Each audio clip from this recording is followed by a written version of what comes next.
Hello, we're Team 6 of Group 124 from the Foundations of the Structure and Transformation of Matter class. Today, we'll present our research about the Pemex offshore spill that occurred in Paraíso, Tabasco earlier this year. Our team members are myself, Diego Ramirez, Andrés Pulido. Ángel García. En Edgar Torres.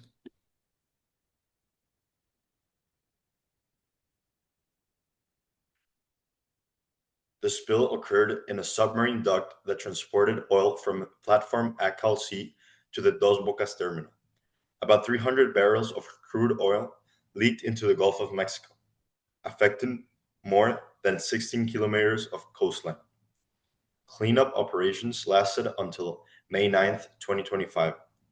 Local beaches, like Playa Sol, were closed to protect public health.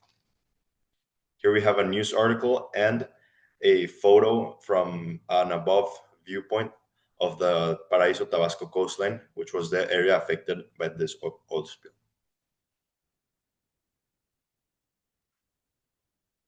The environmental impact: the spill created a thick oil layer that blocked sunlight, reducing oxygen levels and threatening fish, crustaceans, and mollusks. Mangroves and wetlands were contaminated, destroying habitats. People in the area also suffered, fishermen lost income, and there were health risks from exposure to polluted air and water. So here's a photo of the affected wildlife. And here's a photo of the plants getting all affected.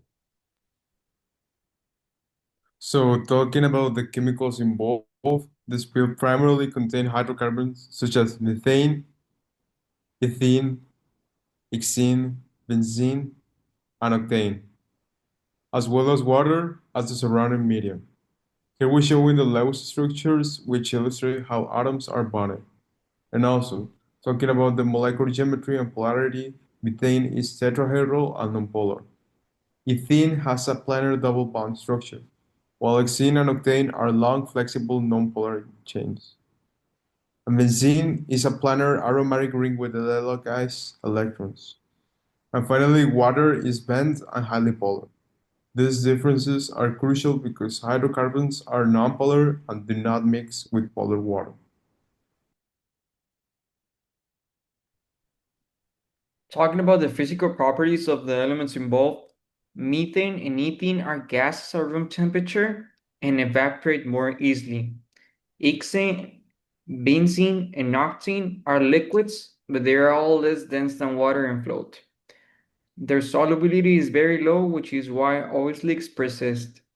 Water, by contrast, has a high boiling point and is a strong hydrogen bonded liquid. Here we have a simple infographic of the characteristics that I just mentioned about how oil and these hydrocarbons are less dense than water. That's why they don't dissolve in each other and the water slicks and the oil slicks persist. We can see how the oils have a generally lower boiling point than water and how the hydrocarbons have a very low solubility compared with water. These trends can be explained by intermolecular forces. Hydrocarbons interact through weak London dispersion forces, leading to low boiling points and high volatility. Water molecules are held together by hydrogen bonds, which are very strong and give water higher density and a boiling point.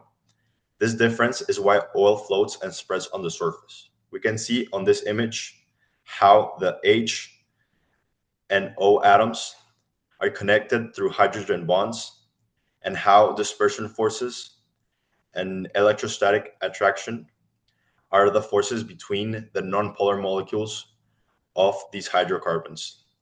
And following the principle that like dissolves like, we know that a polar molecule cannot mix with a nonpolar molecule, such as this example in oil and water. Here we have a table comparing the properties of the London dispersion forces present in the hydrocarbons and the hydrogen bonding present in water.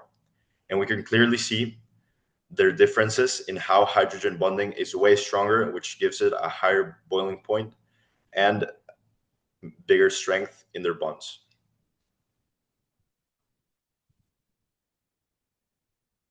Here we have an image of the oil floating and forming a layer on top of the ocean. Because hydrocarbons are nonpolar and don't dissolve in water, they remain as a layer on the surface, spreading quickly and making cleanup challenging. This explains the long-lasting damage to ecosystems and human livelihoods. Here is a diagram showing the oil slick layer on water surface. As part of the assignment, we also looked for possible solutions to this problem. So to mitigate spills like this, authorities could deploy floating booms to contain oil, use skimmers to collect it, and apply bioremediation techniques with oil-degrading bacteria. Faster detection systems and better pipeline maintenance are also key to prevent future accidents. In this diagram, we can see the Lewis structure of the hydrocarbons emitted while the pollution happens, and also the structure of the hydrocarbon degrading bacteria that could be a solution. We can see how each interact and how the hydrocarbon degrading bacteria could help to separate the compounds within the petroleum molecules and help reduce the pollution that happens. This is a picture of the other possible solution method, which is the floating booms. Since the oil floats in the water, these oiling booms prevent the oil from expanding within the surface of the water body affected.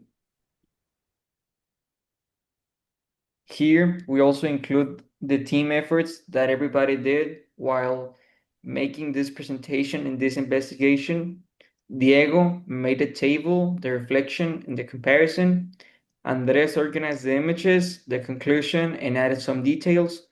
Angel did the molecular geometry and Lewis structures of the atoms and added the descriptions. And me, I did the bibliography for the sources we took information from, the formatting of the presentation, and the work tables we present.